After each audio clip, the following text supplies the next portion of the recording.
We are back, and we are joined now once again by friend of the show, Elizabeth Pancotti, Managing Director of Policy and Advocacy at Groundwork Collaborative and former economic advisor to Senator Bernie Sanders. Liz, thanks so much for coming on the show. Thanks so much for having me. Of course. So, you have the Groundwork Collaborative in collaboration with the Century Foundation put out this new analysis of how Trump's tariffs have raised the price of school supplies an average of 7.3% more this back to school season. That's a huge increase when you average it out. I mean, can you speak a little bit about how you all decided to kind of look into this and what were the major findings that stuck out to you? Yeah, so the increase is more than double headline kind of overall inflation. It is almost on par with kind of the worst of headline inflation in that, 2020 2-3 period where we were hitting 9%. This is a big hike in costs on families. It's obviously not just school supplies. It's, consumer electronics and building materials and their utility bills and, their Nintendo Switches and PS5s, right? It's everything, but school supplies are not really an optional expense for families, especially at this time of year. It's pretty tough to send your kid to school without a backpack and a couple number 2 pencils, along with the rest of the school supply list. I don't have kids personally, but we asked a couple of our colleagues for their kids' school supply list, and they're lengthy. And it's not frivolous items. I always had the Hello Kitty erasers or whatever, but the basics of your kid needs to be able to highlight the book they're reading or write in their notebook and have graph paper for math class, right? These are just kind of the basic expenses, and they're really not optional for families. And so we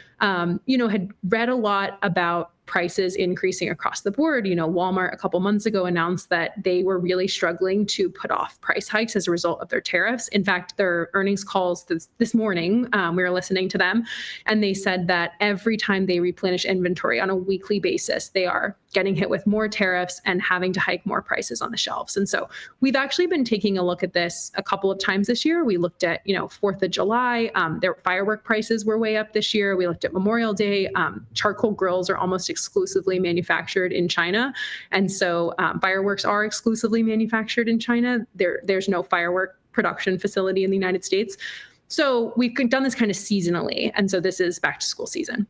What we find is that school supply, like an average school supply list, a couple packs of pencils, markers, crayons, notebooks, whatever, is up 7.3%. But if you look at individual items, index cards, for example, are up by 40%. So within the individual items, crayons are actually the same price. And it's really funny. I was listening to Target's earnings call yesterday, and they said that they have kept the 50-cent box of crayons from last back to school season. Like they were bragging about that. So crayons are actually not up by very much, but everything else is. So I think kids might be writing with crayons instead of pencils this year, but it's really tough for families. And in addition to school supplies, we find that school lunchbox staples are up. And so over the course of the school year, families, like if you just take the prices right now, I mean, they are only going to get worse. Families will pay $160 more to pack their kids' lunches this year, at the same time that Trump is kicking millions of families off of their SNAP food stamp benefits. Can you maybe help us trace some of the supply chain areas that lead us to this point? I mean, we all know that tariffs are raising prices across the board, but why, particularly index cards, or why some of these other more dramatic increases?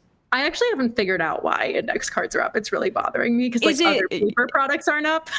Oh, other paper products aren't. All right. Well, that's interesting. But they are up, but index cards specifically are up really high. And so we're looking into it because it's annoying me personally. Okay. I think it might have to do with the paper cutter is my guess, because steel and aluminum tariffs are so high. And also when you manufacture, especially cut paper that is not a standard letter size piece of paper.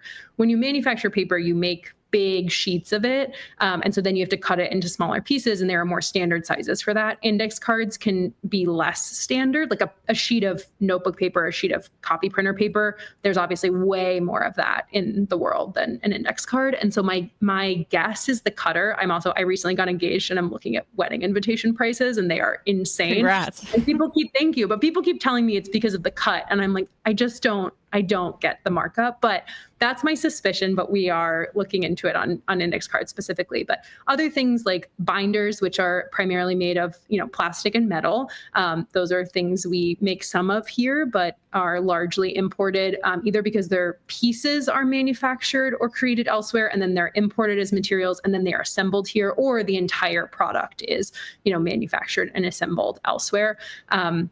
Some things are still made here. Ticonderoga wood #2 pencils are made in the United States, but there are large tariffs on the lumber that makes those pencils. And so even though they are made here, the lumber that we largely import from places like Canada or further away, that is not and is subject to the tariffs. And so it's been a mix of different things. But if you think about all of the materials that go into a backpack, we don't make backpacks here. We don't particularly look at apparel in this, just because the data we were using didn't have as good of data on it. But tariffs are hitting Nike, Adidas, the Children's Place, Carter's, Oshkosh, Target. These places are all hiking children's shoes, children's clothing.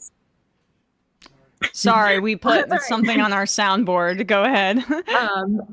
They were really angry about kids' clothing prices, but we've noticed in the last few CPI prints that those have been up, and we've been hearing, manufacturers and producers say. So we did look at a couple of examples, but Nike and Adidas shoes are getting tariffed, and we expect, those to be passed through to consumers. And you can't really choose to get your kid a new pair of sneakers. That's not really a choice. Yeah. And I mean, the nature of these supply chains, you hit on it a little bit, like even for products that are made in the US, without the say like Inflation Reduction Act being followed through on, or without building up our domestic capacity to make some of these things, we have to rely on imported goods because we just don't have the mechanism to create them right now. And that takes such a long period of time.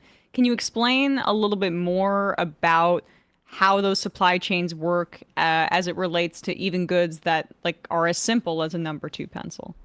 Yeah, I mean, a #2 pencil is a good example of, the wood is imported. We have some domestic sources of hard and softwood lumber, obviously, but it's not just wood. Like if you think of I wish I had one, but like if you think of a #2 pencil, there's the wood, there's the lead that goes inside of it, there's the little metal thing that keeps the eraser on, and then there's the rubber eraser.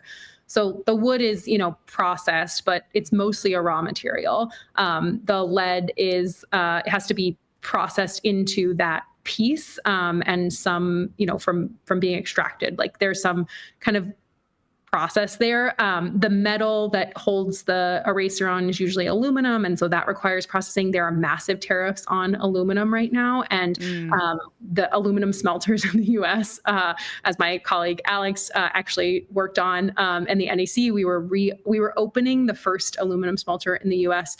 In decades, and they are delaying the project as a result of Trump's tariffs and rollbacks of various other policies. And then the eraser is rubber, which has to be manufactured through a variety of chemical processes and polymers and petroleum and whatnot. So it's a lot that goes into it. If you want an eraser, I guess you could simply pick up something else. But a crayon, the wax has to be dyed and melted and formed, and a piece of paper has to go around it. Backpacks are really interesting because they typically involve fabric, which we don't. There used to be, a lot of fabric and textile mills in places like North Carolina and Massachusetts. They were largely shipped overseas over the last 60 years. But zippers, there are like very few zipper manufacturers in the United States. So even if you got domestically made fabric, there's usually like plastic coatings on some backpacks, and then there are little components like zippers. And so it just really adds up. The other thing, like say you're LL Bean, for example, and you really want to manufacture backpacks in the United States. They do make some products in the US, but say you are taking the president seriously. He says he wants a manufacturing renaissance. You say, okay, great, let's make backpacks up in Maine. Right now, to build a facility to make backpacks, you will face tariffs on industrial equipment, on the lumber and sheetrock and concrete to make the facility, on the steel and aluminum that goes Right. into all the industrial equipment, on the fabric that you import, because we don't make a ton of fabric here, on the plastic coating that you import, on the zippers that you import. And so if you're LL Bean, you have to make 17 other factories to have your factory be US made. And that's all while, one, all of those imports are tariffed, but also every other company is trying to diversify their supply chains. I mean, every earnings, I've listened to like 15 earnings calls this week because I'm a nerd, but every company is saying we're trying to diversify our supply chains, especially out of China or places where the tariffs are especially high. And they're all doing it at once. And so when everybody is on the phone with, a limited number of factories or raw material suppliers or processors around the world, it's just really difficult. I think that, nothing about this president's approach to a domestic manufacturing renaissance is actually going to spur one. He is bullying companies and trying to control them. I mean, Intel, for example, had a large incentive from the CHIPS Act.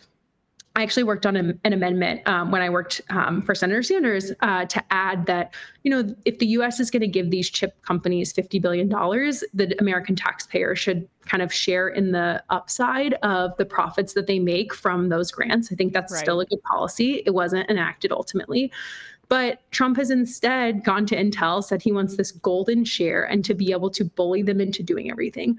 Ultimately, the issue is that the shareholders of Intel can decide if they're going to produce chips, which investors probably shouldn't control a critical supply chain, but neither should this president. I mean, he is just completely bullying companies. I'm not here to defend unfettered capitalism, but he is swinging the pendulum in the complete opposite way to extract things from these companies so that they come into the Oval Office and hand him gold bars and, hand him jets and all of this stuff. And that's not how we make more chips.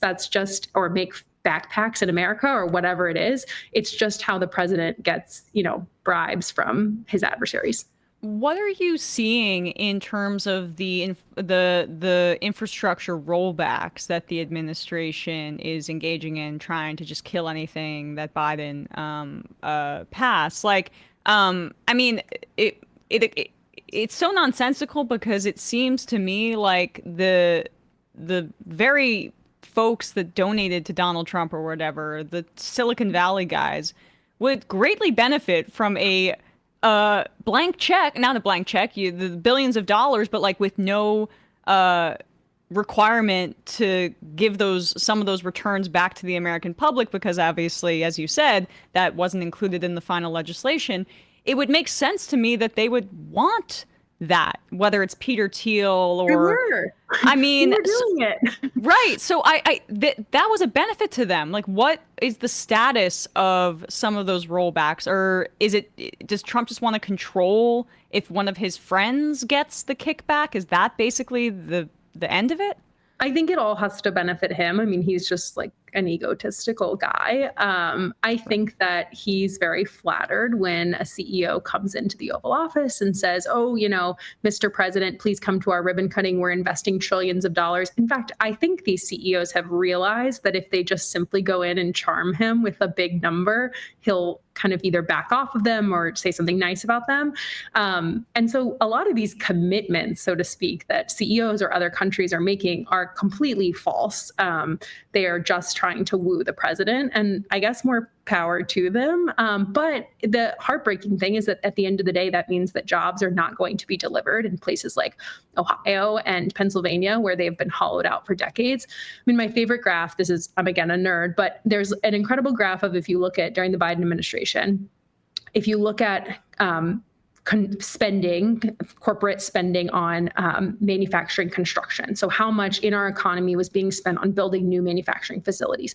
The line is it dips in some places, and then it literally does this during the Biden administration. I mean, it's actually an incredible graph of how effective this industrial policy scheme was, between combination of the American Rescue Plan, the Bipartisan Infrastructure Law, the CHIPS and Science Act, and the Inflation Reduction Act. So all of those things, plus a combination of tariff policies and other policies that the administration was doing, it worked. We were building things in America, and we were going to make things in America.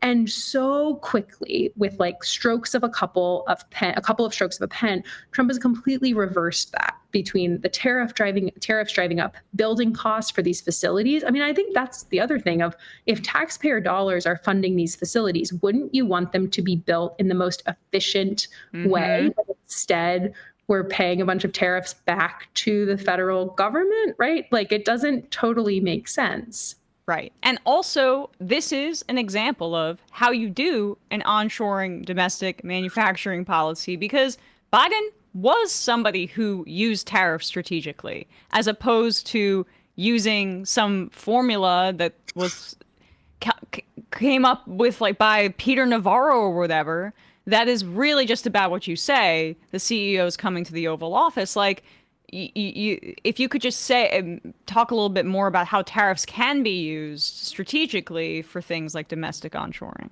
You know, we had this during the Biden administration. They rolled out a suite of tariff policies that said, look, there's a couple different things. One, we want fair trade, not free trade. So where other countries are using unfair tactics like forced labor or excessive, emissions or unfair tax policies or unfair subsidies or whatever that are undercutting American jobs, and also just the general labor and human welfare that we would like to see around the world in manufacturing processes. Like, we are going to tariff those things to discourage the purchase of them. And at the same time, it was really a twofold thing. It was strategic. It was not broad-based. They were not on, it was not 15 to 50% tariffs on every country in the world or an island of penguins, right? It was strategic tariffs on particular product lines. And in part, there were tariffs that were put on certain products that we were trying to create domestic supply of. Like, we were trying to stand those facilities up and say, look, you will have a customer base to these domestic manufacturers. You will have a customer base for these things. People will buy the American-made version of these things, and you can scale them so that they are price competitive with other fairly traded goods. Like, it's basically like an incubation period, right? It just says, like, while you're getting started, we're going to make it a little bit easier for you, which makes sense. That is, there are lots of preferences. It's giving American companies a leg up, basically, which is what Trump pretends he's doing. Yeah. It's not even a leg up. It's just a level playing field of like, all right, can you give us 5 years to build the fab and make the chip and like get it out, right? It's just to scale it. It's, I don't know, I don't want to like shill for the pharmaceutical companies, but like, in part, this is why there are, I think how far it's gone is unreasonable, but this is why we have patent protections, right? It says, okay, you've innovated, you've put the money into a new drug. We'll give you the patent for a reasonable period of time so that you can recuperate that money. And then it makes it worth it for you to do it. Obviously, that gets out of hand. And they don't cut corners. It incentivizes them to basically create a better product. And right. And they know that at the end of the day, somebody's going to buy the solar panels or the chips or the steel or the windmill turbines or whatever they're making. And so I think the beauty of Bidenomics is that we were taking strategic tariffs plus industrial policy. So it was incentives to build and incentives to buy on the consumer side, both industrial consumers and, typical me and you. If we want to put a solar panel on our apartment, or if, Samsung wants to buy 1 million solar panels to put on top of a factory, there were incentives on both sides for, utility scale projects and residential projects for clean energy. And this wasn't just clean energy. I mean, this was a lot of supply chains. Now it is so expensive to build and make things here as a result of the tariffs. And like, I think the bigger story here is actually the consumers don't want to buy anything because they think the economy is about to be in the tank, or it already is, and they're terrified. I mean, we have seen so much pullback in spending. People are not going on vacation. They are holding off on buying a new car. I mean, I was listening to earnings calls for an air conditioning company, and they were saying that they are seeing so many more repairs, like order for parts, because people are duct taping their air conditioners back together rather than buy a new one because they're so scared to make a $5,000, $10,000 expense right now. They need that money in the bank in case something bad happens. I mean, people are terrified of losing their jobs. They are terrified of having, an emergency expense because they just see the writing on the walls of this economy. And it's only going to get worse from here, right? So, I mean, can you just, as we wrap up here, Liz, tell us a little bit about what's coming? We know that Christmas is and the holiday season is going to be difficult given the fact that so many toys are manufactured in China, overseas. What is coming down the road in the next few months as we wrap up the year? I think as we get, Halloween costumes, more than 90% are manufactured in China. If you're Spirit Halloween, you open for 1 month out of the year, right? Or if you're Amazon and you order, inventory of Halloween costumes, that stuff sells for 1 month out of the year. Nobody's buying a Dorothy and Toto costume in February. And so you don't import these things until 3 to 5 months before this is the spoiler alert of my Halloween costume, but you don't import those things in advance. A little bit, 3 to 5 months before they go on shelves or they're available online, you buy them, you put them in a warehouse, and then you sell them. And the issue of especially the China tariffs, but really all of the tariffs went into effect and they were on and off, and the chaos of it meant that many companies just stopped buying things. We saw port volumes decline by massive amounts. I mean, people were just sitting on their hands saying, we can get away with the inventory we have on hand, and then hopefully the tariffs won't be in place when we need to deal with it. And so nobody stocked up. I mean, Target and Walmart buy Christmas stock 6 to 8 months in advance so that it's here when people want to buy it on Black Friday or the night before Christmas, right? They haven't done that. There are toy companies that are saying, we are not bringing new toys to the US because we cannot price them competitively and because we missed the window for importing them. And so when Donald Trump told little girls in this country that you get one doll instead of $5, he meant it, because there will not be $5 for parents to buy on the shelves this Christmas. And if you're looking for the latest Miss Rachel or Bluey toy, it's not going to be on your Target shelves this winter. And if you're looking for, the latest Halloween costume at Spirit Halloween or the newest bag of chocolate candy or whatever, I really think we're going to have shortages, and what is on the shelves is going to be more expensive. Well, as always, Liz note. What'd you say? Cheery note to end on. Cheery note, but seriously, you're brilliant. I always appreciate you coming on and breaking this stuff down. Thank you so much. And, from one nerd to another, never apologize for enjoying a graph or two. I'll bring graphs next time for. Okay, great. You can check out Elizabeth Pancotti's great work over at the Groundwork Collaborative. Thanks so much for your time today. Really appreciate it. Thanks for having me. Hey, folks, don't forget to hit the subscribe button and check out our daily show. We do it every day at 12 p.m. Eastern for about 2.5 hours. We even take phone calls. You should check that out.